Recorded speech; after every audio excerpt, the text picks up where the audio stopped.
살려주시는 하나님이라는 제목으로 말씀 전할 때에 많은 은혜 받으시기를 바랍니다. 오늘의 핵심 주제는 주님께서 함께 하심을 믿을 때 문제가 해결된다. 주님께서 함께 하심을 믿을 때 문제가 해결된다입니다. 혹시 사랑하는 자녀를 잃어버린 적이 있으실까요? 놀이동산이나 이제 사람이 많은 유원지 같은 데 가면은 항상 방송 나오잖아요. 어떤 옷을 입은 어린이를 보호하고 있사오니 네, 그 관리 이 사무실이나 아니면은 본부 사무석으로 와 주십시오. 이런 방송들을 때때로 들으셨을 겁니다. 지금이야 뭐 저희가 이제는 뭐 어린이들이 아니고 가진 지금 이제 뭐 손자 손녀나 데리고 가시겠지만 제가 어렸을 때는 꼭 가면은 놀이동산이나 그런데 유원지 가면은 꼭 그런 소리를 들은 그런 방송을 들은 적이 있습니다. 저희 어머니 권사님도 저를 잃어버린 적이 있다고 하시죠. 가끔 얘기하시는데 저는 기억이 안 나거든요. 그런데 이제 그런데 그 권사님은 기억하시는 거예요. 그때의 그 놀람, 그게 아찔했던 그 기억이 있으시니까 가끔 얘기하시는 거예요. 기억하시면서 얼마나 두렵고 떨리셨을지 좀 짐작할 수가 있습니다. 왜냐하면 저도 이제 조카랑 6학년짜리 조카랑 산티아고 길을 걸었었잖아요. 그때 조카를 잃어버릴 뻔한 적이 있어요. 산을 하나 넘어가야 돼서 산을 하나 넘어서 그 동네 다음 마을로 가는 거였는데 조카는 잘 걷잖아요. 그러니까 먼저 앞서 나간 거예요. 그리고 저는 이제 뒤에서 따라가고 있는데 조카는 제가 산이니까 이 발소리가 울리니까 제 뒤에서 바로 따라오고 있다고 생각을 한 거예요. 그러면서 자기 혼자 막 간 거죠. 근데 저는 어느 정도 갔는데 조카가 앞에 안 보이는 거예요. 또 산이니까 이제 굽이굽이니까 더 안 보이죠.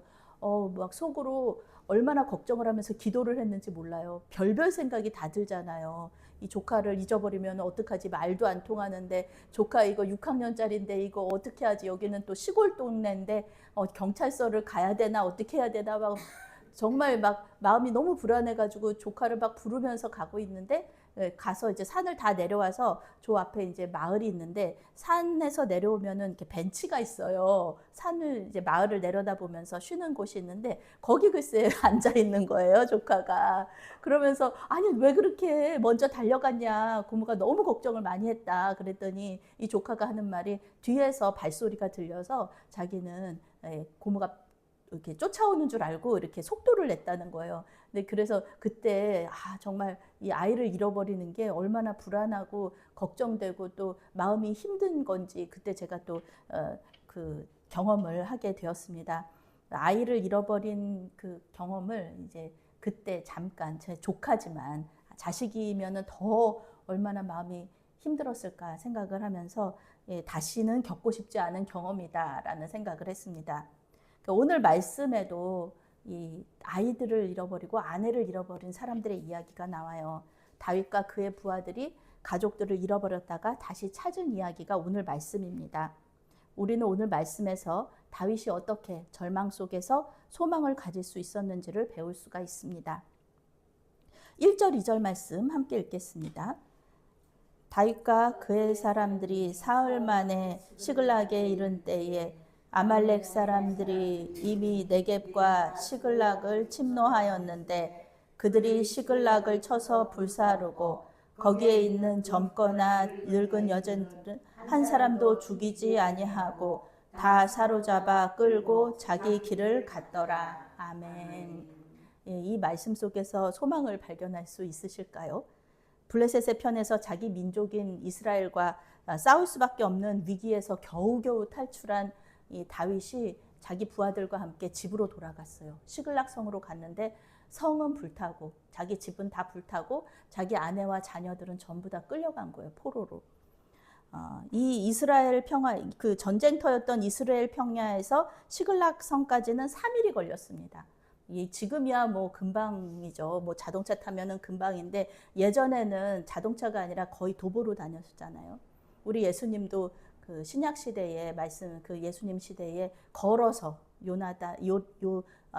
요르단이나 또 저쪽 시리아 쪽을 걸어 다니셨다는 거죠. 그때 그 전에 구약 시대는 더하죠. 뭐 말이나 나귀, 뭐 낙타를 타고 이동을 할 수 있었는데요. 뭐 다윗과 그의 부하들은 조금 이렇게 비류들이고 좀 가난하고 그런 사람들이잖아요. 그러니까 뭐 말이나 낙타가 있었겠습니까? 나귀가 뭐 얼마나 있었겠습니까? 대부분 걸어서 이제 3일 길을 간 거예요. 얼마나 지쳤는데 집에 가면 좀 쉬어야지, 사랑하는 가족들과 함께 시간 보내야지, 그러고 갔는데 이런 비극이 일어난 겁니다. 그러니 성경은 이런 일을 저지른 사람들이 아말렉 사람들이라고 얘기하고 있어요. 아말렉 사람들은 에서의 후손입니다. 에서는 야곱하고 쌍둥이 형제잖아요. 그러면은 이스라엘 사람들, 야곱의 후손인 이스라엘과 친척 관계거든요. 근데 출애굽할 때부터 이스라엘 민족을 그렇게 괴롭혔어요. 그래서 하나님이 내가 대대로 싸우겠다고 얘기하신 그 민족이 바로 아말렉 족속입니다. 한 곳에 정착하지 않고 유목민 생활을 하면서 약탈로 생계를 유지했던 그런 민족이었습니다. 오늘 말씀에도 블레셋과 이스라엘 남부 지역을 돌면서 약탈하고 포로들 사람 잡아가고 그러면서 이제 사람 팔아서 인신매매 노예로 팔아서 이제 또 자기들의 생계를 유지하는 그런 민족이었습니다. 다윗과 그의 부하들이 시글락성에 도착해서 이 사실을 알았을 때 얼마나 망연자실했겠습니까? 겨우 죽음의 골짜기를 통과해서 돌아왔는데 집은 불타고 가족들이 모두 사라졌으니까 이 분노와 슬픔으로 아무것도 할 수 없었던 거예요. 성경은 다윗과 그의 백성들이 울 기력이 없도록 소리를 높여 울었다고 말합니다. 그 남자들이 그 통곡, 대성 통곡하는 거 들어보신 적 있나요, 혹시? 저는 본 적이 이제 드라마 같은 데서는 봤는데 저희 집에서는 이제 저희 아버지도 그렇고 저희 남동생도 그렇고 이렇게 대성통곡을 하면서 이렇게 운 것을 본 적은 없어요. 그런데 남자들이 다윗도 그렇고 이 부하들도 그렇고 전부 다 상남자들이잖아요. 근데 그들이 그렇게 울면서 울고 불고 막 정말 더 울 수 없을 정도로 많이 울었다는 겁니다. 다윗이 얼마나 그 슬픔과 절망에 빠져 있는지 보여주는 거예요. 다윗은 아내가 2명 있었잖아요. 그 아히노암과 아비가일을 잃어버렸습니다. 특히 아비가일을 생각하면 이렇게 부잣집 마나님이었잖아요. 이 아비가일이 부잣집의 그 모든 부귀영화를 전부 다 내려놓고 다윗의 아내가 되어가지고 멀리 블레셋 성에까지 와서 살고 있었는데 포로까지 된 거예요. 그러니 이 아내를 생각하는 다윗이 얼마나 기가 막혔겠습니까? 그 심정이 어떠했을지 상상할 수가 있습니다. 6절부터 8절 말씀 함께 읽겠습니다. 백성들이 자녀들 때문에 마음이 슬퍼서 다윗을 돌로 치자 하니 다윗이 크게 다급하였으나 그의 하나님 여호와를 힘입고 용기를 얻었더라. 다윗이 아히멜렉의 아들 제사장 다윗에게 원하건대 에봇을 내게로 가져오라. 아비아달이 에봇을 다윗에게로 가져가매 다윗이 여호와께 묻자와 이르되 내가 이 군대를 추격하면 따라잡겠나이까 하니 여호와께서 그에게 대답하시되 그를 쫓아가라. 내가 반드시 따라잡고 도로 찾으리라. 아멘. 뭐 어디로 가야 되는지도 몰라요. 그런데 이 다윗이 사람들을 이렇게 찾아갈까 막 그런 생각을 할 수가 없을 정도로 당황해가지고 그러고 있을 때 이제 이 다윗의 아름다움이 나타나죠. 프랑스의 철학자인 르네 지라르의 희생양 메커니즘이라는 이론이 있습니다. 인간 사회는 갈등이 심해질 때 공동체의 평화를 회복하기 위해서 한 사람이나 한 집단을 희생양으로 삼는 경향이 있다는 이론입니다. 이 이론에 나온 것처럼 다윗의 부하들은 이 절망적인 상황을 이겨내기 위해서 다윗을 희생양으로 삼아서 돌로 쳐 죽이려고 합니다. 집이 불타고 가족들이 포로로 잡힌 이유가 다윗에게 있다는 거죠. 다윗이 뭐 하나님께 잘못해서 심판을 받는다. 그리고 이 다윗이 부하들이 이렇게 얘기하는 거예요. 블레셋으로 망명하는 바람에 이런 일이 벌어졌다. 뭐 이렇게 얘기할 수도 있는 거고, 시글락성을 지킬 사람들을 좀 다윗이 남겨두었다면 이런 일 벌어지지 않았을 텐데, 이러면서 다윗을 비난하는 거죠. 우리나라도 그러지 않습니까? 우리나라에도 가뭄이 들거나 뭐 홍수가 많이 나거나 뭐 그러면은 이거 임금님이 부덕해서 하늘이 노한 거라고 그런 얘기들 하잖아요. 제가 예전에 어떤 얘기를 들었냐면은 어떤 대통령이 대통령에 당선인이 되면, 어떤 정치인이 대통령에 당선이 되면은 비가 그렇게 많이 올 거다. 또는 뭐 산불이 그렇게 많이 난다. 뭐 그런 얘기를 제가 들은 적이 있어요. 우리나라 무속신앙이 되게 좀 강한 나라잖아요. 그러니까 이제 그런 일들이 있을 수 있다는 거죠. 다윗은 가족을 잃어버리고 부하들에게도 죽임을 당할 그럴 위기에 처한 거예요. 이럴 때는 정말 이렇게 여유가 없어지거든요. 이렇게 여유가 있어야 다음에 뭘 해야 될지 지혜도 생기고 용기도 생기고 그러는데, 지금 이 상황에서는 여유가 없는 상황이에요. 마음의 여유를 굉장히 이제 심리학자들 중요하게 생각하는데요. 예, 그래서 성경이 다윗이 크게 다급하였다 말하고 있습니다. 다급하다는 말은 원어로 갑갑하다, 비좁다, 곤란 중에 있다는 뜻입니다. 아주 꽉 막혀가지고 어디 옴쭉달쭉 못하는 그런 다급함, 그것을 이제 다급하다고 하는데요. 자신을 죽이려는 사울을 피해서 블레셋으로 도망쳤잖아요. 한 사람 피해서 도망쳤는데 지금 600명이 자기 죽이려고 하는 거예요. 그러니 얼마나 큰 위기입니까? 그런데 이 다윗은 이러한 위기 속에서도 하나님을 의지했다는 겁니다. 개역개정 성경은 그의 하나님 여호와를 힘입고 용기를 얻었다 이렇게 번역하고 있는데요. 영어 성경은 하나님이 그에게 힘을 주시는 것을 몸으로 느꼈다 이렇게 번역합니다. 그런 경험 있으신가요? 그러니까 하나님이 나와 함께 하신다는 그런 경험. 하나님이 나에게 힘을 주시고 나에게 용기를 주신다. 이런 경험. feel이라는 영어 그런 영어를 이제 단어를 사용하는데요. 이거는 그냥 느낀다는 게 아니라, 그냥 생각한다, 느낀다 이런 게 아니라, 관념적으로 느낀다는 게 아니라 몸으로 느끼는, 몸으로. 실제로 하나님께서 다윗과 함께 하신다는 거, 성령께서 하시는 일이죠. 성령 충만함을 다윗이 느낀 거예요. 그래서 이제 두려움이 사라지고 용기가 생겼습니다. 다급해진 그 좁아진 마음에 여유가 생기니까 무엇을 해야 할지 생각이 나는 거예요. 하나님한테 물어봐야겠다. 어떻게 해야 될지 하나님께 물어봐야 되겠다. 이런 생각이 들면서 제사장 아비아달에게 하나님께 물을 수 있는 그 에봇 가져와라 그러는 거예요. 그래서 에봇을 왜 가져왔느냐, 성경이 얘기하지 않아요. 그런데 이제 학자들은 에봇에 우림과 둠밈이 있었을 것이다. 근데 우림과 둠밈은 뭐 어떻게 되는지는 모르지만 지금 학자들의 얘기는 검은 돌, 흰 돌이라서 예스와 노우라는 대답을 해줬을 것이다라는 거죠. 하나님께서 이렇게 하나님께 물어봤을 때 다윗이 이렇게 물어봤어요. 제가 우리 도시를 약탈한 사람들을 쫓아갈까요? 그들을 따라잡을 수 있을까요? 이렇게 물어봤어요. 그랬더니 하나님이 다윗의 기도에 예스로 응답하십니다. 따라가라. 따라가서 다 구출해 와라. 원어로는 더 강하게 말씀하십니다. 너는 그들을 따라가야만 한다. 다윗이 그들을 따라가야 하는 이유가 있어요. 하나님께서 다윗과 그의 부하들의 가족들을 살려주셨기 때문에. 만약에 가족들 다 죽어봐요. 다 죽었어요. 그러면은 다윗은 부하들과 함께 구하러 갈 생각도 못하는 거예요. 왜냐하면은 다 죽었으니까. 하나님의 그 살려주시는 은혜가 여기 있는 거예요. 가족들이 살아 있어요. 지금 가서 되찾아오기만 하면 됩니다. 이런 하나님의 은혜가 있는 거예요. 가족들은 포로였지만 모두 살아 있었다.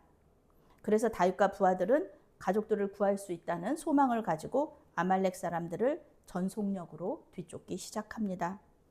11절 말씀부터 13절 말씀까지 함께 읽겠습니다.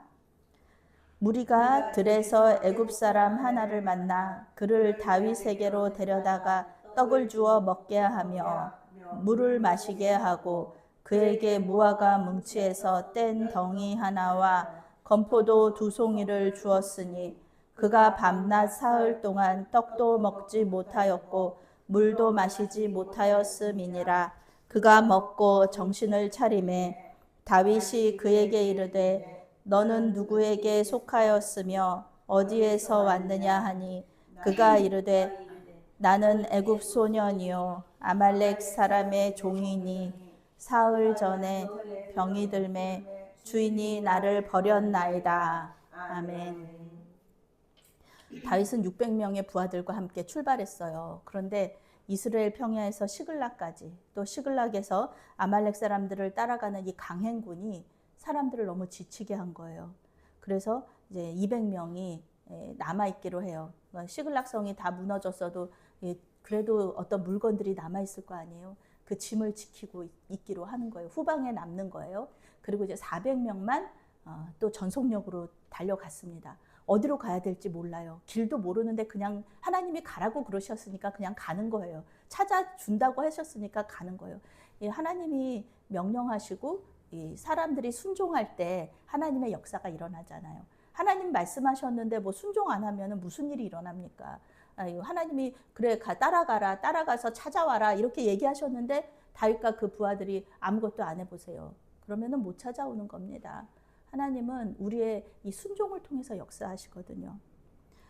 그런데 이제 길을 모르잖아요. 길을 모르고 그냥 막 달려가는 거예요. 하나님이 가라고 하셨으니까 가는 거예요. 근데 가는 와중에 하나님이 어떤 사람을 준비하셨어요.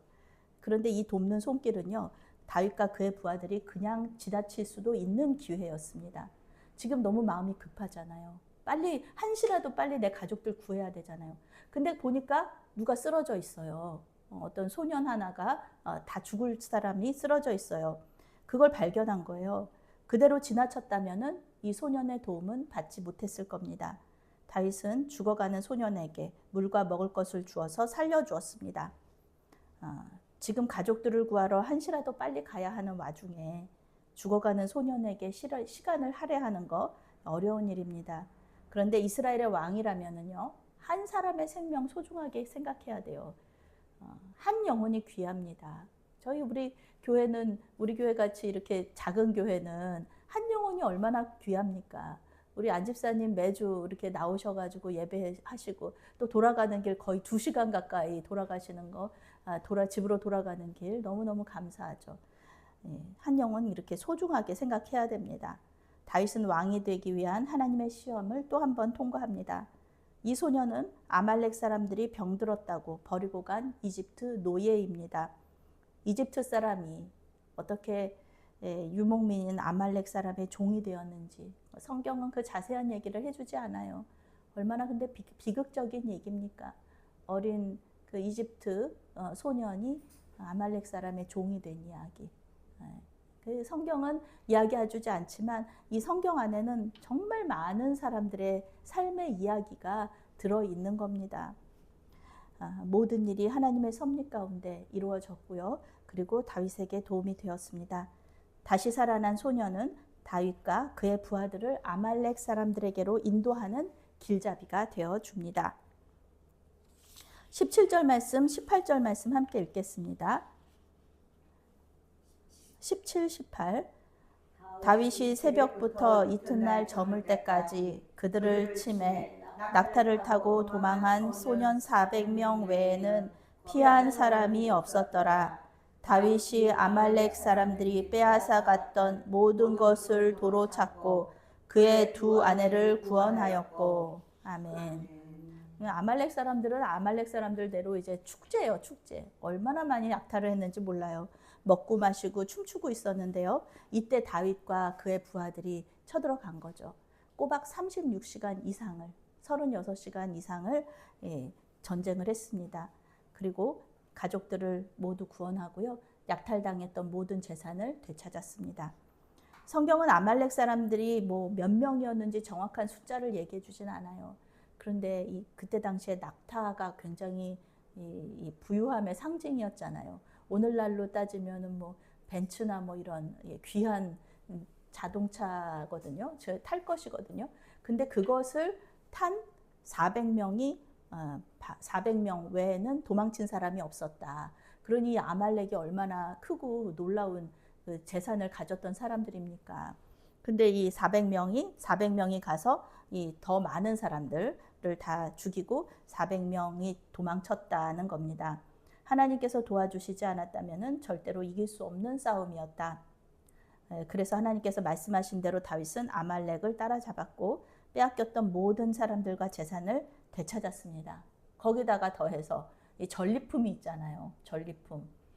아말렉 사람들이 몇 개 마을, 몇 개 도시를 돌면서 다 훔쳤던 거, 약탈했던 거, 포로로 잡힌 사람들 전부 다 다윗이 데리고 올 수 있는 거죠.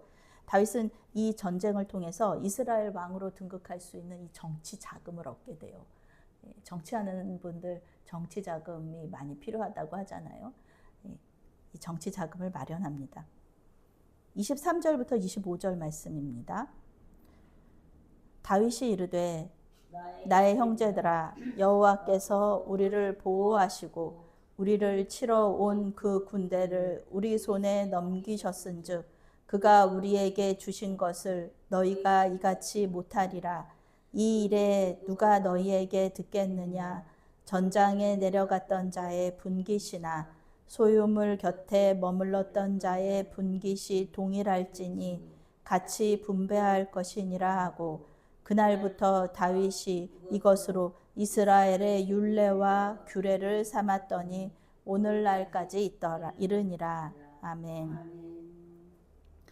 이제 다윗은 이스라엘의 왕으로서 백성들의 요구에 어떻게 응답해야 되는지를 배우게 됩니다.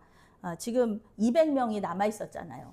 뭐 자기네들 짐 지키고 있던 200명이 남아 있었고 400명은 실질적으로 나가서 전쟁을 했던 사람들이잖아요. 근데 이 400명 중에 아말렉과 싸웠던 400명 중에 이 악한 자와 불량배들이 200명한테는 전리품을 주지 말자. 저 사람들은 그냥 싸우지도 않고 후방에서 안전하게 짐이나 지키고 있었는데 왜 우리가 힘들게 목숨 걸고 싸운 그 전리품을 나눠줘야 되느냐. 그냥 가족들 다 돌려주고 떠나게 하자. 우리 공동체에서 내쫓자. 이렇게 얘기를 한 거예요. 충분히 그럴만한 일이죠. 그런데 성경은 이런 요구를 한 사람들을 악한 사람들이다. 불량배들이다 라고 얘기하고 있어요. 악한 자와 불량배는 같은 뜻입니다. 다윗의 공동체에 착하고 좋은 사람들만 있지 않았다는 것을 우리가 알 수 있어요. 이 교회 공동체도 마찬가지입니다. 우리가 착각하지 말아야 되는 게 있어요. 교회 공동체에는 뭐 착하고 좋은 사람들만 있을 것이다 라고 생각하는데요. 아닙니다. 악한 사람들도 분명히 있습니다. 하나님께서 악한 사람들은 악한 사람들대로 쓰시고 또 좋은 사람들은 좋은 사람들대로 쓰시거든요. 그러니까 뭐 교회가 왜 교회에 다니면서 어떻게 그런 일을 할 수가 있어? 뭐 이렇게 목사가 뭐 이렇게 장로가 뭐 그런 일을 할 수가 있어. 이거를 이상하게 생각할 필요가 없다는 겁니다. 교회 공동체 안에도 악한 사람들이 있을 수 있다. 싸움에 참가하지 않은 사람들에게는 전리품을 주지 않는 것이 옳다 이렇게 생각했다는 거죠. 그런데 우리 권사님은 축구 좋아하시고 우리 집사님은 야구 좋아하시잖아요. 그런데 뭐 축구 선수들하고 야구 선수들이 뭐 전부 다 뭐 후보 선수들까지 경기에 나가나요? 아니죠. 벤치에 앉아 있는 사람들도 있다. 경기에 한 번도 참가하지 못하고 1분도 못 뛰고 벤치에 앉아 있는 선수들이 분명히 있습니다. 그러면은 그 선수들은 올림픽이나 그런 데 나가서 메달을 받지 못하느냐? 아니라는 거죠. 그 선수들도 메달을 걸어주고요. 승리의 영광을 함께 나눕니다. 이 200명 아말렉과의 싸움에는 참가하지 못했지만 소유물 곁에 지키고 있었어요. 분명히 그 공동체에서 한 부분을 일을 맡고 있었다는 겁니다. 그들은 아무것도 안 하고 있었던 것이 아니라 짐을 지키는 일을 하고 있었습니다. 사도 바울은 고린도전서 12장에서 이렇게 말하죠. 눈이 손더러 내가 너를 쓸 데가 없다 하거나 머리가 발더러 내가 너를 쓸 데가 없다 하지 못하리라. 분명히 말하고 있어요. 물론 사람 몸에서 눈과 머리가 뭐 가장 중요한 그런 부분이기는 하죠. 그런데 실제로 일을 하는 손과 발이 없다면은 어떤 일도 할 수 없습니다. 다윗은 아말렉과 싸운 사람들이나 후방에서 짐을 지켰던 사람들 모두 전리품을 함께 나누어야 한다는 법을 세웠고요. 이 법은 계속해서 지켜지게 됩니다. 다윗이 이 법을 적용한 이유는 하나님께서 이 전쟁을 이기게 하셨기 때문입니다. 사람의 열심과 순종도 중요해요. 그렇지만 하나님께서 도와주시지 않으면은 절대로 이 전쟁에 승리할 수 없었다라는 것을 다윗이 고백한 거죠. 다윗은 하나님께 감사하는 마음으로 전리품을 혼자 가지는 것이 아니라 부하들과 유다의 장로들과 함께 나누었습니다. 나중에 이 유다의 장로들은 다윗의 정치적인 후원자로서 이스라엘의 왕으로 등극하는데 다윗이 등극하는데 아주 큰 도움을 줍니다. 저는 지난주에 한국 엠마오 가는 길 영성 수련회에 다녀왔습니다. 주일 저녁부터 수요일 저녁까지 예배를 매일 2번 드리고요. 15번의 강의를 듣습니다. 그리고 그 강의에서 은혜 받은 내용을 조별로 나누는 거예요. 목사님들과 평신도들이 15개의 강의를 하시고 그 다음에 그 강의에 맞는 간증을 하시는데요. 강의를 하시는 분들 또 이 강의를 듣는 이 성도들, 이 회원들이 전부 다 눈물바다예요. 그렇게 눈물을 흘리세요. 하나님의 은혜에 감사하고 또 그 고난 동안에 힘들었던 그 이야기하면서 그 눈물을 흘리는데 정말 눈물 없이는 들을 수 없는 이야기가 이 15분의 그 강사들이 하는 거예요. 한 분 한 분 강의를 하고 간증을 하는데요. 모두 이제 예수님 잘 믿는 사람들이었어요. 그런데 어떤 분은 어머니 권사님이 새벽 기도를 다녀오시다가 아주 큰 교통사고를 당하셔서 이제 병원에서 오랫동안 의식불명으로 계셨던 그런 이야기, 어려움을 겪었던 이야기 해주고요. 어떤 분은 사랑하는 막둥이 아들이 16살에 하나님 나라에 먼저 간 이야기, 병으로 먼저 간 이야기, 그리고 꼽추 아버지와 정신적으로 불안정한 어머니 사이에서 어려움을 겪었던 목사님의 이야기도 있었습니다. 이분들이 모두 깊은 우울감과 절망 속에서 주님을 만났고요. 새 힘을 얻어서 다시 그 자리에 서신 이야기를 계속 이렇게 쭉 하시는 거예요. 그 어려움 속에서도 주님을 붙잡을 수밖에 없었고 주님 붙잡았을 때 이 어려움을, 문제를 해결해 주시고 지금 그 문제가 해결된 것도 있고 해결되지 않은 그런 분들도 계시지만 그래도 지금 하나님 붙잡고 그렇게 믿음을 지키는 분들의 이야기를 들으면서 많은 분들이 감동을 했습니다. 주님이 소망을 주셨기에 다시 살아날 용기를 얻고 교회 공동체를 충성되게 섬기게 되었다는 이야기들을 한 목소리로 하시고 계셨어요. 오늘 말씀에서도 하나님께서 다윗과 그 부하들을 살려주시지 않았다면 가족들을 되찾으러 어떻게 갑니까? 생명이 있으니까, 살려주신 그 생명이 있고 건강하게 해주셨으니까 달려간 거죠. 순종할 수 있었던 거죠. 가족들 되찾고 전리품 얻을 수 없었을 겁니다. 하나님 도와주시지 않았으면. 또 다윗의 가족들을, 다윗과 그 부하들을, 그 공동체의 가족들을 살려주시지 않았다면, 다 죽은 사람들이었다면은 뭐 어떻게 그들을 찾으러 가겠습니까? 찾을 수도 없을 뿐더러 그런 찾을 필요도 없었겠죠. 하나님을 사랑한다는 것은요, 하나님께서 우리에게 허락하신 모든 고난도 믿음으로 이겨내야 된다는 것을 의미하는 겁니다. 임마누엘 주님께서 함께 하시고 우리를 도우시고 우리의 기도에 응답해 주신다는 것 자체가 엄청나게 큰 은혜예요. 그래서 우리는 고난 속에서도 소망을 가지고 주님을 바라볼 수 있는 거죠. 분명히 하나님께서 살 길을 열어주시거든요. 그것을 믿으시고 어려움이 있을 때마다 하나님께 도움을 요청하시는 저와 여러분이 되시기를 바라겠습니다. 아멘. 사랑의 하나님, 우리를 살려주시고 구원의 길로 인도하시니 감사합니다. 우리에게 도움의 손길을 보내주시고 주님의 말씀에 순종하게 하여 주시옵소서. 모든 영광을 주님께 올려드립니다. 예수님의 이름으로 기도합니다. 아멘.